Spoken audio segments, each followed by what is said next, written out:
Hello everyone. दोस्तों, SSC CGL 2024 tier 1 का paper आप सब लोगों ने दिया होगा। हालांकि अभी रिजल्ट आया तो नहीं है, बट ऑलमोस्ट क्लियर है कि किसका सिलेक्शन होने वाला है, किसका नहीं।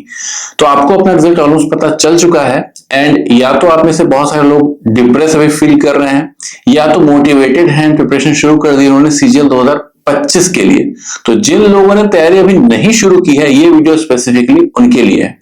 आज की इस वीडियो में मैं थोड़ा अपने बारे में आपको बताऊंगा। मैं आपको पता है कि मैंने तीसरे अटेम्प्ट में सिलेक्शन लिया था, और आज मैं आपको बताने वाला हूं कि दूसरे अटेम्प्ट में जब मैं फेल हो गया था, उसके बाद मेरे दिमाग में क्या चल रहा था, मेरी स्थिति क्या थी, उसके बाद मैंने क्या क्या बदलाव किए अपनी प्रिपरेशन में, ताकि मैं एश्योर कर सकूं कि अगले अटेम्प्ट में सिलेक्ट हो ही जाऊं। हालांकि उस टाइम मुझे नहीं पता था कि मैं सिलेक्ट होने वाला हूं कि नहीं, लेकिन अपने तरफ से मैं कोई कसर ना छोड़ू। तो देर नहीं करते हैं, शुरू करते हैं इस वीडियो को।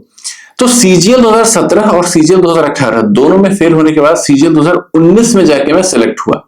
अब पहला अटेम्प्ट अगर आप स्किप करते हैं तो वो तो बहुत लोगों के लिए नॉर्मल होता है। चलो, मैं पहला था, ट्रायल था, बहुत कमियां रह गई होंगी, भले उन्होंने मेहनत की, बट फाइन ट्यूनिंग की बहुत जरूरत है। तो पहला अटेम्प्ट में आपका सिलेक्शन ना हो तो आप काफी रिलैक्स कूल रहते हैं। और दूसरा अटेम्प्ट जब आपने पूरी मेहनत की है, आपको लगता है कि इस पर तो सिलेक्शन हो ही जाएगा, और तब ना हो सिलेक्शन, तो बहुत डिप्रेशन होता है, बहुत ही फ्रस्ट्रेटिंग मोमेंट होता है वो। और सिमिलर कंडीशन मेरे साथ भी था। 2018 में मेरी तैयारी पूरी थी और दूसरा अटेम्प्ट था मेरा, और मैं श्योर था कि इस बार तो मेरा सिलेक्शन हो ही जाएगा, क्योंकि 17 में भी मैं बिल्कुल डॉक्यूमेंट वेरिफिकेशन की वजह से मैं थोड़ा सा रह गया था। तो मुझे पता था कि 18 में तो मेरा सिलेक्शन हो ही जाएगा, कोई दिक्कत की बात नहीं है। और सीजीएल 18 में वैकेंसीज भी काफी अच्छी आई थी। मतलब आज तक, अभी तो आने लगी है, 2022 में काफी वैकेंसी आ गई, फिर 24 में काफी अच्छी वैकेंसी आई है। लेकिन उस टाइम वैकेंसी 8,000 8,500 के आसपास रहा करती थी, और सीजीएल 18 में 11,500 वैकेंसी आई थी, और रेगुलर वैकेंसी इतनी थी। तो आई वॉज क्वाइट श्योर कि सिलेक्शन तो तय ही है। तो सीजीएल 2018 का टीयर 1 मेरा ठीक ठाक हुआ था, बहुत अच्छा भी नहीं, बट इतना हो गया था कि हाँ, मेरा सिलेक्शन में कोई रोक नहीं डालेगा ये, ठीक है। तो टीयर 1 हो गया। जब टीयर 2 देके मैं आया तो मुझे ऐसा लगा कि भाई टीयर 2 भी मेरा अच्छा ही गया है, अच्छा मेरा मार्क्स आ जाएगा, जॉब तो पक्की ही है इस बार। लेकिन जब मैंने आंसर की देखा तो मैंने ये नोटिस किया कि भले ही मुझे क्वेश्चन आ रहे थे, लेकिन सिली मिस्टेक्स बहुत सारे हो गए, स्पेशली मैथ्स में, ठीक है। और जो मेरा एक्सपेक्टेशन था मेरा स्कोर्स का, उससे मैं काफी पीछे रह गया। तो मुझे ये डर लगने लगा कि शायद मेरा सिलेक्शन ना हो पाए इतने मार्क्स पे, क्योंकि जितना कंपटीशन है, इतने मार्क्स पे सिलेक्शन लेना थोड़ा मुश्किल है। लेकिन इंग्लिश में मेरे मार्क्स अच्छे थे, तो उससे थोड़ा सा कॉम्पेंसेट हो गया था, ठीक है। आपको पता होगा कि सीजीएल 2018, इवन मैं आपको कहूं तो सीजीएल 2021 तक टीयर 3 भी हुआ करता था। सीजीएल 2022 से टीयर 3 का प्रोविजन खत्म हुआ है। टीयर 3 एक डिस्क्रिप्टिव पेपर हुआ करता था, और उसके बाद हमारा फाइनल रिजल्ट आता था।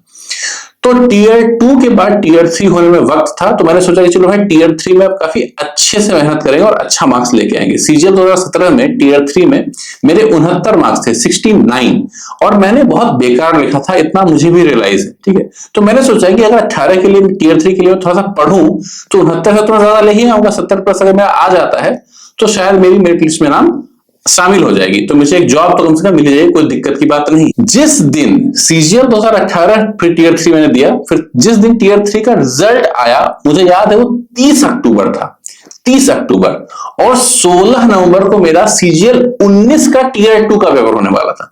आपको पता है कि सीजीएल का जो पेपर है वो एक साथ शुरू हो जाता है, ऐसा नहीं कि एक का पूरा प्रोसेस खत्म होगा उसके बाद एग्जाम शुरू होगा, ऐसा नहीं होता है, साइमल्टेनियसली शुरू हो जाता है। तो मेरा 19 का पेपर शुरू हो चुका था, और जिस दिन 19 सीजीएल 18 टीयर 3 29 अक्टूबर को उसका रिजल्ट आया, और 16 नवंबर को मेरा टीयर 2 19 सीजीएल टीयर 2 का पेपर था, ठीक है। अब मैं सोच रहा था कि भाई जॉब तो पक्की है, टीयर 3 में मेरा ठीक ठाक भी गया था, तो मैं सोचा 70+ तो आना ही है। मुझे आए 56 नंबर। अब मेरा दिल बैठ गया कि भाई 56 नंबर आया है, इतना कम। और मैंने जब अच्छा, पिछली बार मैं खराब लिखा था तब 69 दिया था, इस बार तो मैंने अच्छा लिखा था, 56 दिया है, ठीक है। तो 56 नंबर मेरा आया, और मुझे डर लगने लगा कि नहीं, अब लगता है मेरा सिलेक्शन नहीं हो पाएगा। हालांकि वैकेंसीज काफी थी, तो अभी भी मेरे अंदर जो आस थी वो मरी नहीं थी कि भाई लोअर लेवल का भी एक पोस्ट, लेकिन एक पोस्ट मिल जाए भगवान प्लीज। हालांकि नंबर इतना अच्छा, जहां 70+ मैं एक्सपेक्ट कर रहा था और यहाँ 56 नंबर आया, तो दिल तो मेरा टूट चुका था। बट होता है, हम खुद को झूठा दिलासा देते रहते हैं जब तक कि फाइनल रिजल्ट सामने ना आ जाए। तो वो वाली बात थी, ठीक है। तो अब था कि भाई मिलेगा भी अगर तो लोअर पोस्ट मिलेगा, तो अब क्या ऑप्शन है? अब ऑप्शन ये है कि 2000 टीयर 2 19 का जो टीयर 2 होने वाला है, उसमें अपनी पूरी ताकत में लगा दूं। तो दोस्तों मैं हालांकि मेहनत में कर रहा था टीयर 2 के लिए, ऑलरेडी मैं फोकस कर रहा था, ठीक है। अब क्या कर रहा था उसके लिए मैं आगे बताऊंगा। लेकिन 30 अक्टूबर को जब 2018 टीयर 3 का रिजल्ट आया और 16 नवंबर को जब मेरा पेपर था 2019 सीजीएल टीयर 2 का, ये जो 15 दिन का गैप था ना दोस्तों, इस 15 दिन मैंने ऐसी मेहनत की है, ऐसी पढ़ाई की है जितनी शायद आज के बाद मैं कभी भी नहीं कर पाऊंगा, मुझे ऐसा लगता है, ठीक है। अब पता नहीं सिचुएशन क्रिएट हो जाए, आई डोंट नो, बट उतनी मेहनत ना मैंने आज तक की थी और ना उसके बाद मैंने अभी तक की है कभी भी, ठीक है। मतलब एकदम दिन रात एक कर देना होता है ना। और अगर मैं बताऊं दोस्तों, आप कितना भी लो लेवल पे हो, कितना भी आप कमजोर हो, जिस इंटेंसिटी से मैंने पढ़ाई की थी उतना इंटेंसिटी आप 6 महीना तैयारी कर लिया ना, आप किसी भी एग्जाम को फोड़ सकते हो, चाहे आप फिलहाल किसी भी लेवल पे हो, इतना मैं आपको विश्वास दिला सकता हूं, ठीक है।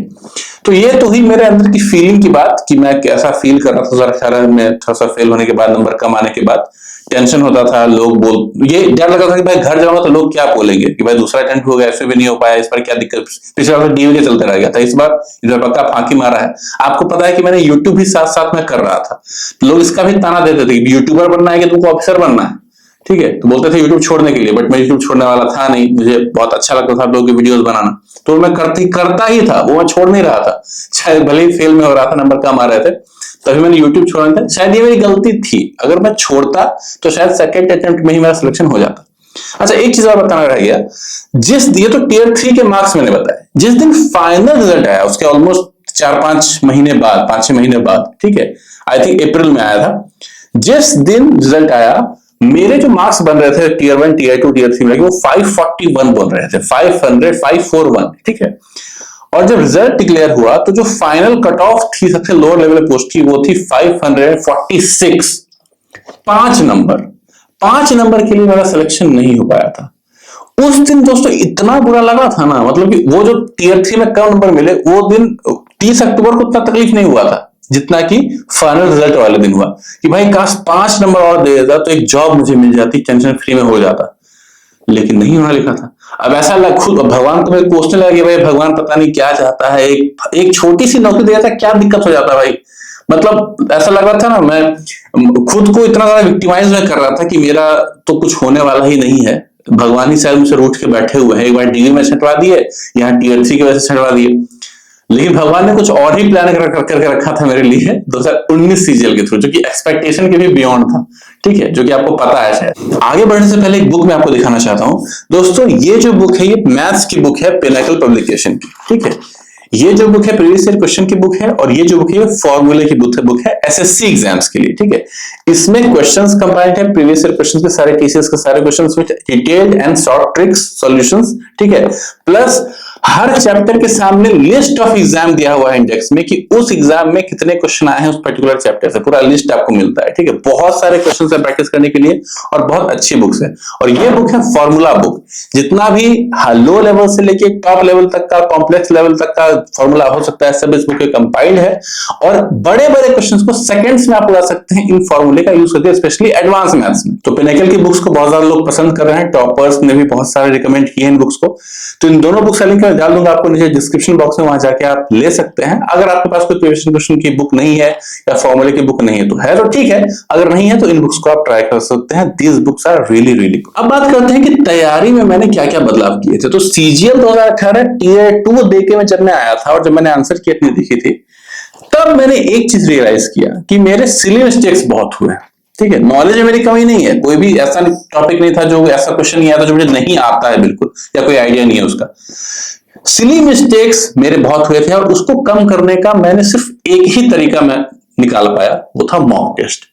मैंने रियलाइज किया कि 17 सीजीएल के पहले भी, 18 सीजीएल में भी मैं मॉक टेस्ट मैंने बहुत कम दिए थे। मुझे डर लगता था देने में, मुझे आलस आता था देने में, मैं बचता था देने से। मतलब सच बताऊं, ईमान से बता रहा हूं, सीजीएल 17 और 18 मिला के टीयर 2 का मैंने मुश्किल से 10 मॉक भी नहीं दिए होंगे अच्छे से, बिल्कुल ईमान कसम से बोल रहा हूं। और वही सीजीएल 19 की बात करूं ना, 19 की बात, सिर्फ 19 सीजीएल में टीयर 2 के पहले मैंने कम से कम 80 से 90 मॉक मैंने दे दिए होंगे मिनिमम, इससे ज्यादा भी होंगे, इतना तो दिए ही थे, जितना ही पॉपुलर वेबसाइट था सबका दे दिया था।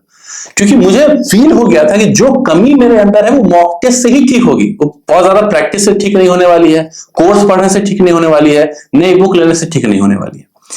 तो I think this is the biggest process of cracking any competitive exam. कि पहले तो आप ये समझें कि उस एग्जाम की रिक्वायरमेंट क्या है, वो एग्जाम क्या चाहता है अपने कैंडिडेट्स के अंदर, क्या क्वालिटीज हो उस कैंडिडेट्स के अंदर, ठीक है।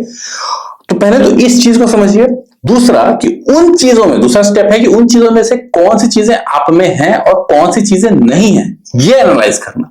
और तीसरा स्टेप्स, जो चीजें आपके अंदर नहीं हैं उन पे काम शुरू करना, उसको इंप्रूव करना, और जो क्वालिटीज हैं उसको तराशते रहना, है नो, कीप अप रखना। अब इन तीनों स्टेप्स को आप किस तरीके से ओवरकम करते हैं वो आपके ऊपर है, बट इन तीनों चीजों को आपको अश्योर करना पड़ेगा कि ये सारा स्टेप्स आपने फॉलो किया है, तभी आप सिलेक्शन ले सकते हैं। ऐसे तुक्का में सिलेक्शन हो गया, कोई पोस्ट मिल गई, वो अलग बात है, बट अगर प्रीमियम लेवल की पोस्ट पर जाना चाहते हैं तो उसके पहले आपको ये एनालिसिस करना पड़ेगा। ज्यादा सिली मिस्टेक्स के अलावा एक कमी और थी मेरे अंदर जो मैंने फील की, कि मुझे ट्रिक्स आते थे लेकिन मैं ट्रिक्स को अप्लाई नहीं कर पाता था पेपर में। मतलब कि प्रैक्टिस के दौरान तो बड़ा फटाफट क्वेश्चन कर लिया, बट मॉक में दिमाग में नहीं आ पाता था, ट्रिक्स को अप्लाई नहीं कर पाता था। उसके लिए मैंने रियलाइज किया कि मेरा जो टेम्परामेंट लेवल है वो सही नहीं है। लाइक मैं बहुत ज्यादा हड़बड़ा जाता हूँ एग्जामिनेशन हॉल में जाके, या मॉक देते वक्त परेशान हो जाता हूँ। इस वजह से ये दिक्कत आ रही थी। इसके लिए मैं क्या करता, तो इसके लिए मैं थोड़ा सा सोचा, कुछ यूट्यूब पे वीडियोस देखे, कुछ हेल्प करे इसके मामले में, कोई टेम्परामेंट कैसे कंट्रोल करे। तो मैंने इसके लिए डाइटिंग और एक्सरसाइज को रेगुलर कर दिया अपने रूटीन में। भाई सुबह उठ के या शाम में, ऐसा नहीं कि सुबह ही, जब कंफर्टेबल शाम में मौका मिला शाम में कर लिया, सुबह रनिंग करनी है अच्छे से, फिर स्ट्रेचिंग एंड रनिंग। और डाइट मुझे थोड़ा सा अपना रेगुलेट करना है, थोड़ा सा कम खाना। लाइक मेरी हाइट है 6 फीट 2 इंच है, मैं 100+ केजीज का था, तो उस हिसाब से मेरी डाइट काफी ज्यादा हुआ करती थी। डाइट मैंने काफी कम किया और ऑर्गेनिक, कंप्लीट ऑर्गेनिक खाना शुरू किया कि वेट मेरा थोड़ा कम हो, थोड़ा मुझे हल्का फील हो, रिलैक्स फील हो, थोड़ा सा मैं फ्रेश फील करूं। और दूसरा, जो मैं एक्सरसाइज करता था उसकी वजह से पता नहीं शायद मेरा बीपी थोड़ा कंट्रोल में आ गया, फिर पता नहीं टेम्परामेंट को थोड़ा सा बेटर डील करने लगा सबकॉन्शियसली। मुझे ऐसा नहीं प्रत्यक्ष रूप से दिख रहा है ऐसे, लेकिन रिजल्ट्स में दिख रहा था कि सिली मिस्टेक्स मेरे कम हुए थे, और मॉक टेस्ट देते वक्त मैं ज्यादा काम कंपोज फील कर पा रहा था। और जो ट्रिक्स मैंने पढ़ रखे हैं उसको मैं अप्लाई भी धीरे धीरे करना मैंने शुरू कर दिया था, और हो रहा था, नंबर बढ़ते हुए मुझे दिख रहे थे। तो काफी कॉन्फिडेंस मेरे अंदर डेवलप था कि टियर 2 मैं कर ले जाऊंगा, मैं अच्छा परफॉर्म करूंगा ही करूंगा। लेकिन हाँ, एक इंपल्स की आपको जरूरत होती है बहुत ज्यादा। वो आया जब टियर 3 का रिजल्ट 2018 वाला 30 अक्टूबर को आया, तो अगर वो आखिरी का 15 दिन मैं नॉर्मल ही बिताता ना, तो शायद रिजल्ट कुछ और हो सकता था। बट बहुत ही क्रूशियल टाइम में वो मुझे लो मार्क्स फील हुए, ठीक है। अगर मतलब मान लीजिए मेरे 56 मार्क्स है, अगर मेरे 70 मार्क्स आए थे, मतलब बहुत खुश हो जाता उस टाइम। लेकिन असल में मुझे क्या मिलती है, 2400 ग्रेड पे कोई पोस्ट मिलती है, ठीक है। अब क्योंकि मुझे 56 मार्क्स ही मिले, इसलिए मैंने पूरा जोर लगाया और मुझे इनकम टैक्स इंस्पेक्टर मिल गया। तो उस घटना के बाद से जो भगवान के लिए जो मेरे मन में एक निगेटिव चीज बस गई थी कि भगवान तो मेरे दुश्मन है, लगता है मेरा भला चाहते नहीं है, वो लोग भगवान तो मेरे लिए बेस्ट ही प्लान कर रहे थे यार। तो दोस्तों, अभी अगर कुछ भी आपके साथ गलत हो रहा है ना, आपको ऐसा लग रहा है, ठीक है, और आप मेहनत करते जा रहे हो, ठीक है, तो करते जाओ। किसी से कंप्लेन ना करो, नॉट इवन गॉड। खुद से कंप्लेन करो, भाई ये कमी है, इस पे काम करना है, ये जरूरत है एग्जाम की, इसको इंप्रूव करनी है। खुद को होमवर्क दो, खुद को टारगेट्स दो, खुद को शाबाशी दो, खुद को डांटो। किसी और पे डिपेंड नहीं करना है आपको किसी के लिए भी। तो आई होप कि आपको थोड़ा सा एक पर्सपेक्टिव मिला होगा इस वीडियो को देखने के बाद, कुछ मोटिवेटेड आप फील कर रहे होंगे, थोड़ा पॉजिटिव फील कर रहे होंगे। तो अब और टाइम वेस्ट मत कीजिए, बहुत हो गया, आपने शौक बहुत माना लिया। और अगर आप ये सोच रहे हैं कि सीजीएल आप नहीं क्लियर कर सकते हो, तो छोड़ दो ये थॉट। मैं आपके सामने बैठा हूं, अगर मैं क्लियर कर सकता हूं तो कोई भी क्लियर कर सकता है, एनीवन, ठीक है। बिल्कुल एवरेज से एवरेज आप हैं, नहीं पढ़ने में मन लगता है, ठीक है, तब भी आप कर सकते हैं। फिलहाल इस वीडियो में इतना ही, बहुत जल्द मिलते हैं अगले वीडियो में, तब तक के लिए बाय बाय।